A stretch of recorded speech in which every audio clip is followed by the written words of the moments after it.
frame top. It's a very simple thing. See this? That's where you attach this into a hole, and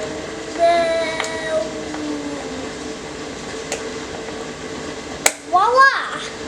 Oh wait, it's not